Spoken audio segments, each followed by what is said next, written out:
네, 국방부는 이례적으로 이번 위협 비행이 발생한 지 2시간 반 만에 신속하게 입장을 발표했습니다. 그만큼 이번 사안을 심각하게 보고 있다는 얘기입니다. 국방부 취재 기자를 연결해 보겠습니다. 공윤선 기자. 네, 국방부입니다. 자, 일본 초계기 위협 비행한 시간에 정경두 국방장관이 기자간담회를 하고 있었는데 이걸 중단할 정도였고 장관 입에서 자위권이라는 말이 나왔다고요.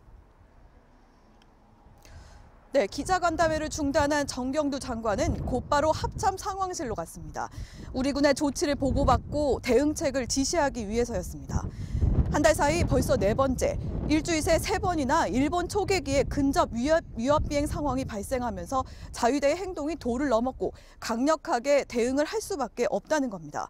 정경두 장관은 기자간담회에서는 자위권을 직접 언급하기도 했습니다. 다시 근접 위협 비행을 하면 경고 방송 뒤 일정 수준을 넘으면 자위권을 행사하겠다는 건데요.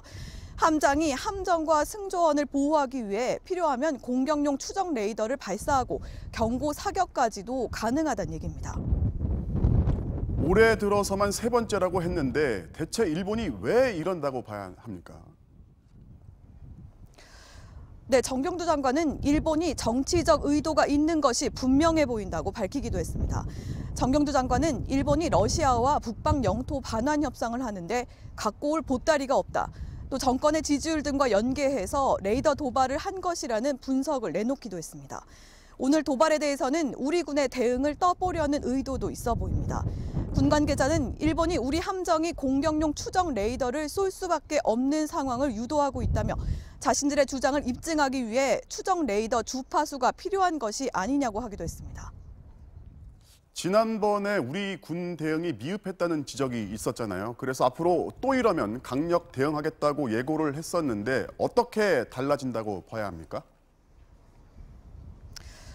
네, 지난번 광개토 대항합 때와 달리 이번에는 광학 그리고 비디오 카메라로 초계기의 위협 비행 모습을 촬영했고요. 더 가까이 오면 자위권을 행사하겠다는 경고 통신을 20여 차례 반복하기도 했습니다. 일본이 이번에 재발 방지 약속이나 사과를 안 하면 촬영한 영상을 공개하는 등 공세적인 대응을 할 것으로도 예상됩니다.